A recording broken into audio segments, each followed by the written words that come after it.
예, 오랜만에 인사드립니다. 저 엠브레라고 합니다. 자, 그 행정법 첫 번째 사례로 저희가 볼 거는 저 사례 33번 이게 지금 현재 김유영 변호사님이 썼던 책의 이 1판을 기준으로 33번이고요. 그러니까 2판으로는 이 제목을 따라서 가시면 되겠습니다. 그러니까 우선 1판이랑 2판을 비교해 보건데 내용이 그러니까 업데이트된 게 없기 때문에 지금 제가 원래 저한테 익숙하던 1판으로 진행을 하겠습니다. 지금 이 사례 33번 같은 경우에 우선 설문 1과 4 부분을 통해 가지고 진행을 해볼 텐데요. 우선 사실관계를 보시면 그러니까 X시의 시장이 이 가스 충전소에 대한 허가를 이제 하는 데 있어서 신청자인 우선 선정 신청자인 A와 B 사인의 신청에 대해서 그러니까 B에 대해서는 이제 인정을 그러니까 우선순위권자라고 이제 우선순위자라 인정을 했고 그에 대해서 이제 그에 비해서 이제 사업자 1인을 선정하기로 했었기 때문에 이 A는 그 자동적으로 그러니까 허가 거부 처분이 이제 내려진 사안입니다. 그러니까 이 사실관계에 대해서 이제 설문 1번 그래서 A가 이 B에 대한 우선순위자 결정의 하자를 주장하는 데 있어서 이 원고 적격이 있겠느냐 이 부분을 물어봤는데요. 그러니까 이 밑에 이제 핵심 포인트를 보시지만 결국에 경원자 관계, 경원자 소송이라는 단어가 키워드로 꼭 들어가야 된다는 것을 이제 알 수가 있겠고요.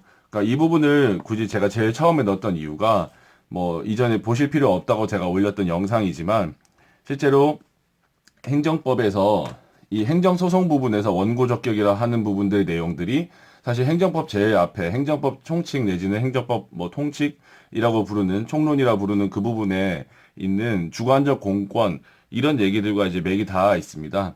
근데 이제 처음에 이제 행정법을 순서대로 공부하게 된다 했을 때 그 부분의 용어가 이제 어색할 수가 있기 때문에 그러니까 이 부분 사례를 풀면서 그 부분과 같이 어떻게 연결되는지를 보도록 하겠습니다. 우선 자, 설문 1번에 대한 이제 이 해설 부분들을 여러분들이 이제 다 각자 읽어보셨을 텐데요. 그러니까 이 부분에 대해서 이제 읽을 때 있어가지고 우선 판례 부분을 먼저 볼 수 있도록 하겠습니다. 우선 판례 같은 경우에 이제 원고 적격이라고 했을 때 우리가 가장 기본적으로 판례 문구라고 한다면 이제 행정소송법 제12조 전문의 법률상 보호되는 이익의 개념에 대해서 당해 처분의 근거 법규에 의하여 그리고 보호되는 그리고 개별적 직접적 구체적 이익이 있는 경우를 말하고 그러니까 이게 이제 가장 이제 제일 첫 번째로 중요한 판례의 이제 문구가 될 것이고요. 그러니까 이 문구가 이대로 들어가는 것이 왜 중요하다고 한다면은 실제로 이제 우리가 이 행정소송법 부분에서 이제 교과서에서 공부를 할 때 이 판례 문구가 나옵니다. 근데 이게 과연 이제 행정법 처음에 있는 부분, 그 주관적 공권 부분에 대한 서술과 어떻게 연결되는지를 한번 보겠습니다. 자, 예. 이거는 제가 이제 참고했었던 이제 정선균 박사님의 행정법 엑기스라는 책이었었고요. 네. 그러니까 이 부분에 보시다시피 지금 현재 페이지가 지금 38페이지입니다. 그러니까 여러분들이 가지고 있는 어떤 행정법 체계도 항상 모든 체계가 항상 이제 독일의 영향을 받은 이론적인 그러니까 학문적인 그런 내용들이 앞부분에 이제 나와 있고 뒷부분에 가서 행정소송법 얘기가 나오게 되는데요. 그러다 보니까 이 앞부분에 있는 용어들은 이제 그러니까 우리가 학계에서 쓰는 그 용어들이 그냥 그대로 다 들어가 있습니다. 하다 보니까 이 두 개가 연결된다는 걸 잘 이제 파악을 못하는 경우가 많고, 그러니까 그런 데서 오는 시행착오를 좀 줄여드리고자 그런 얘기를 좀 드리고자 합니다. 이게 결국에 이 앞에서 이제 결국 우리가 그 주관적 공권이라고 하는 부분들이 결국에 원고 적격, 행정소송법에서는 결국 원고 적격이라는 그 테마랑 이제 연결이 되는 부분이고요.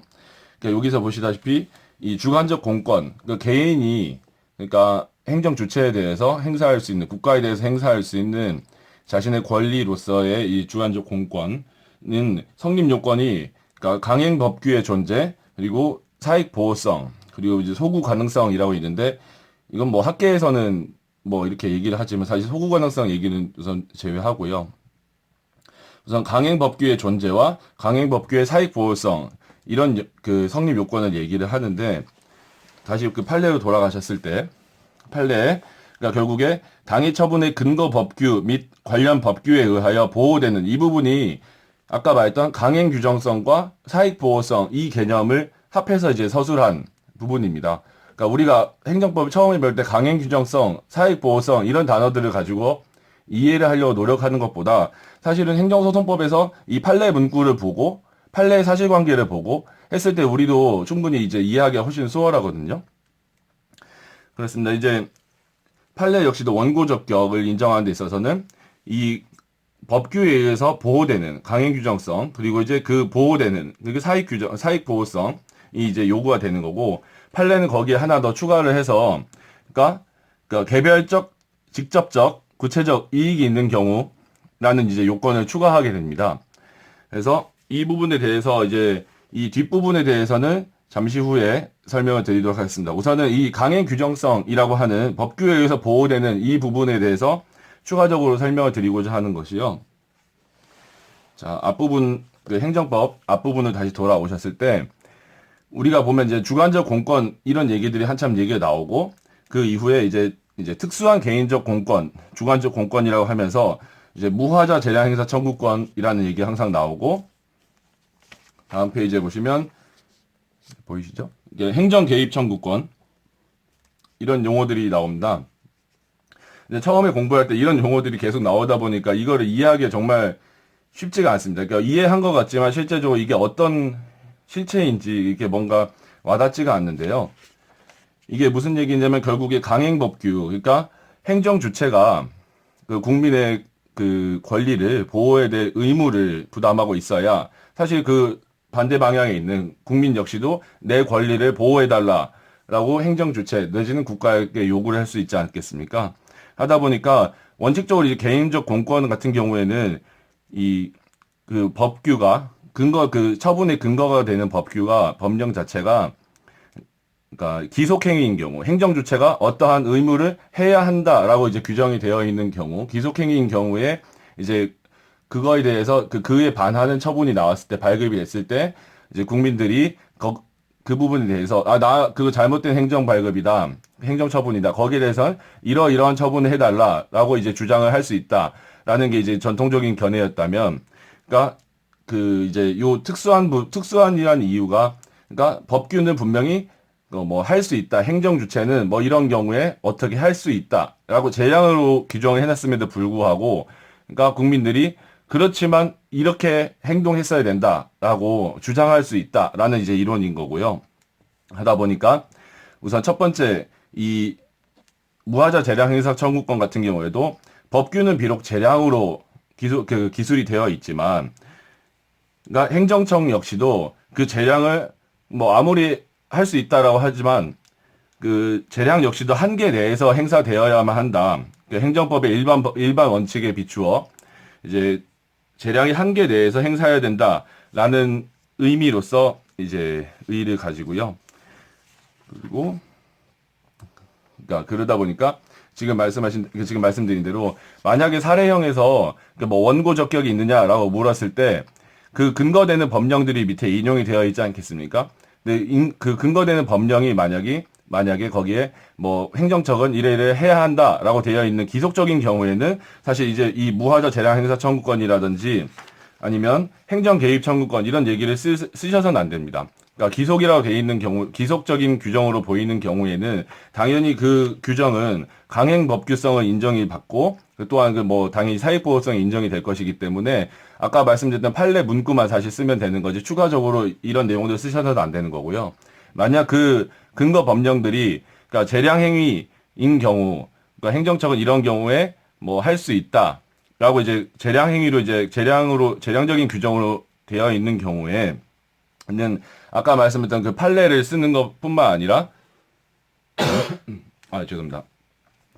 이제 그래서 이제 이 재량적인 규정임에도 불구하고 행정이 개입해야 되는 이유로서 이제 무하자 재량에서 그러니까 이 재량의 한계를 일탈했는지 여부를 추가적으로 검토를 해야 되는 것이고 실제로 이 뒤에 나오는 행정 개입 청구권도 역시나 우리가 뭐 기속인 경우도 얘기를 하지만 결과적으로 사례에서 쓸 때는 우리가 분명히 규정은 재량으로 규정이 되어 있지만 그것이 그러니까 재량의 행사가 결국에 0으로 수축한다. 그래서 결국에는 분명히 규정은 재량으로 규정되어 있지만 행정 주체에게는 개입할 의무가 발생되었다. 반대로 그 반대 방향에 있는 국민한테는 그것을 요구할 수 있는 주관적 공권이 발생되었다. 그렇습니다. 이거를 이제 검토해 줘야 되는데요. 결국에 이제 이 행정 개입 청구권 같은 경우는 이 요건을 보시다시피 그러니까 재량이 0으로 수축한 요건은 그러니까 생명, 신체, 재산 등 중요한 개인적 법익에 위해가 존재하여야 하며 그리고 이제 뭐 제거될 수 있는 것이어야 되고 개인적으로는 방지가 충분하지 않아야 되는 경우 이런 요건들이 있습니다.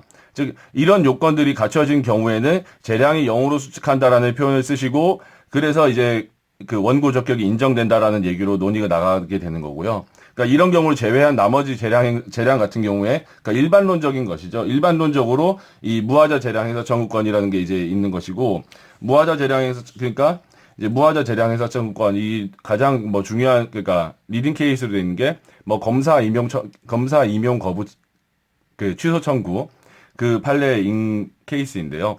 비록 그 검사의 임용에 대해서는 뭐 검찰총장 내지 법무장관의 이제 재량으로 이제 규정이 돼 있다고 하는데 그래도 어디까지나 그런 인사권의 행사 역시도 그러니까 행정법의 기본 원칙 그리고 이제 헌법상의 기본권 내에서 행사가 되어야 된다. 그렇기 때문에 그 사안 같은 경우에는 그 비록 행정법 그러니까 재량 행위라고 하지만 이런 사안 같은 경우에 재량의 한계를 벗어난 일탈 남용이 있었기 때문에 원고 역시도 이거에 대해서 검사 임용 취소 청구 임용 거부 처분에 대해서 다툴 수 있는 원고 적격이 있다. 이런 식으로 논리가 갔었던 것입니다.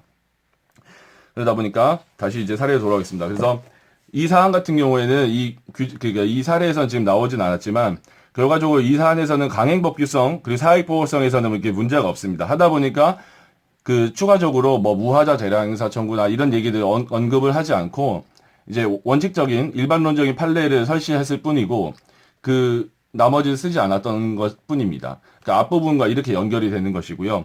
다만 여기 같은 경우에는 이제 추가적으로 이 밑에 경원자 소송에서 원고 적격 이런 얘기가 나오는 이유가 판례가 아까 추가적으로 요구한다는 요건으로서 그러니까 개별적, 직접적, 구체적 이익이 있는 경우라는 표현인데요.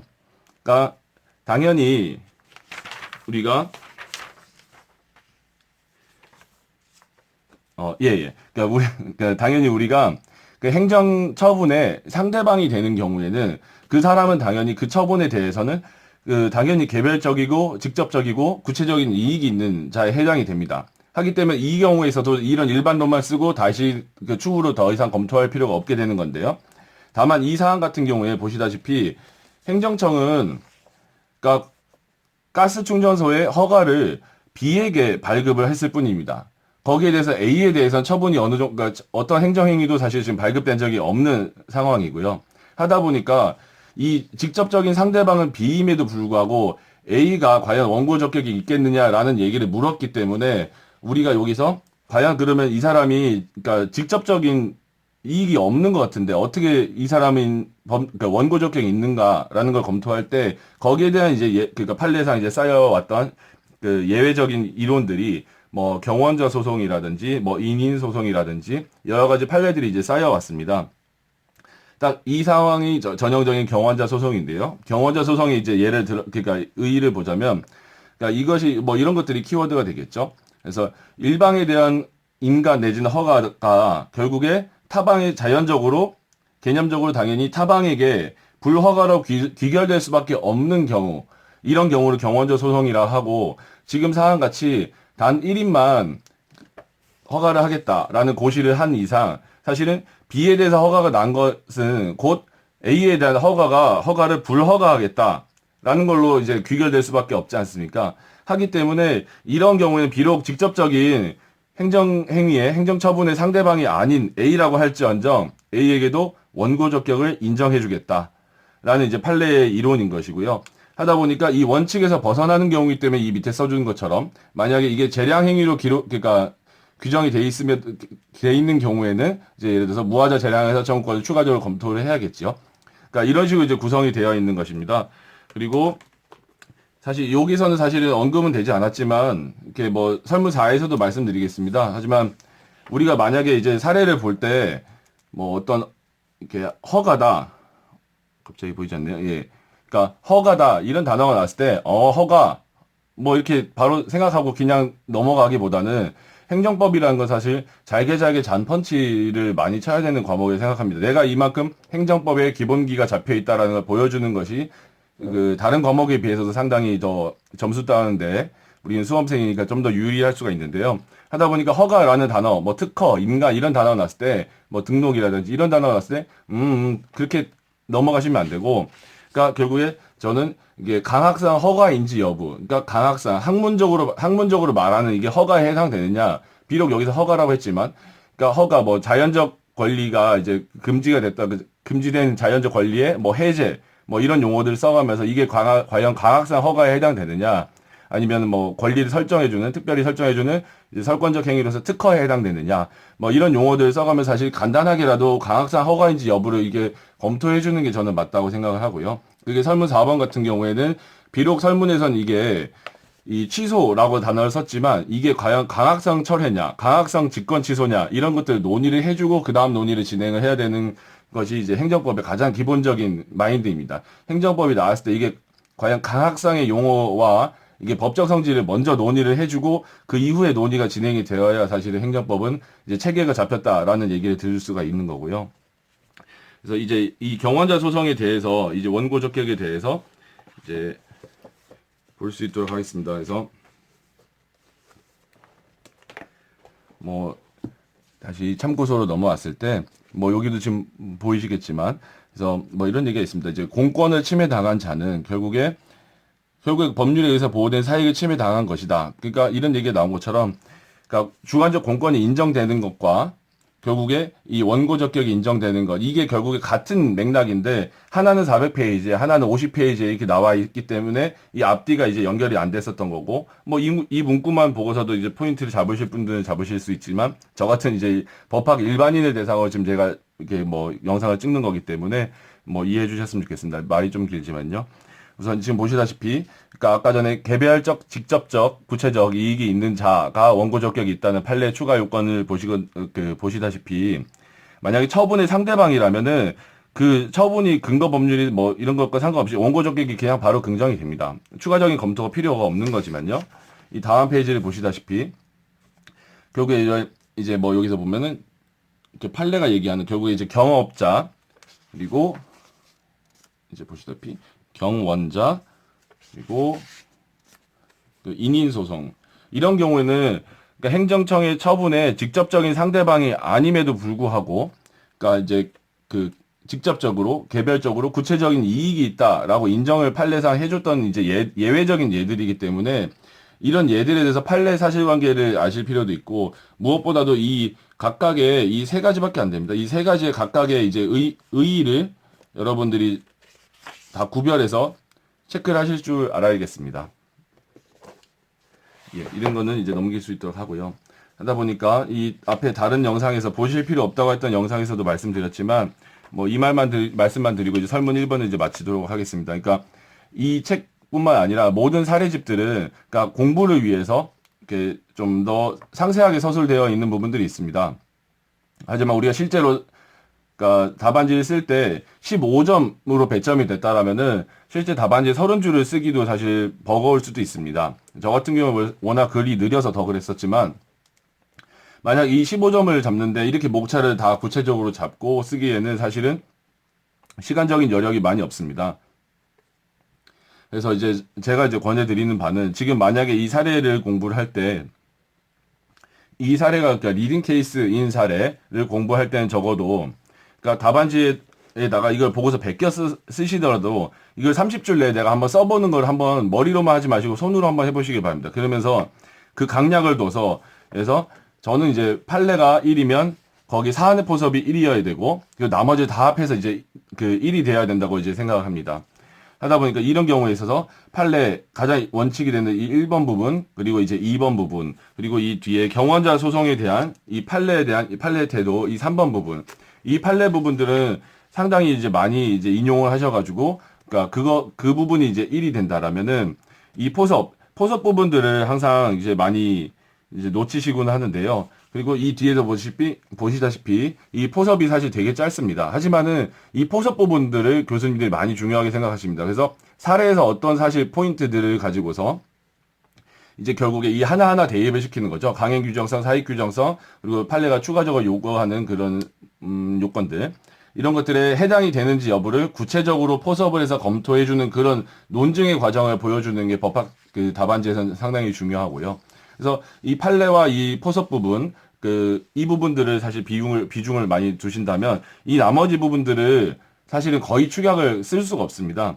하다 보면 이제 제가 이제 권해드리는 거는 그렇습니다. 그래서 저는 이제 1번 판례라고 해서 판례를 길게 쓴다면 2번 학설 및 검토라고 해서 학설 이름만 써주고 검토에서도 간단히 써주고, 그러니까 이 경원자 소송의 의 같은 경우도 사실 이렇게 따로 목차를 잡아도 내가 공부를 이렇게 답안지 잘 썼다라는 걸 보여줄 수 있지만 실제로는 과연 30줄 내에 이렇게 목차를 다 나눠가지고 쓰기가 쉽지가 않습니다. 그러다 보면은 결국에 이 내용들을 이 위에다 녹여가지고 같이 하나의 그 목차로서 구성을 하되, 적어도 내가 이 포인트가 경원자 소송이라는 키워드를 내가 알고 있다, 이 논점을 잡고 있다라는 걸 보여주기 위해서, 그러니까 오히려 그러니까 이렇게 목차를 나눠서 그걸 보여주기보다는 제 생각에는 오히려 이 목차 옆에다가 법률상 이익의 의미라고 하고서 이 옆에다가 하이픈을 하고 이제 경원자 소송이라는 단어를 그냥 목차에다가 그냥 티 나게 적는 게 저는 더 좋다고 생각합니다.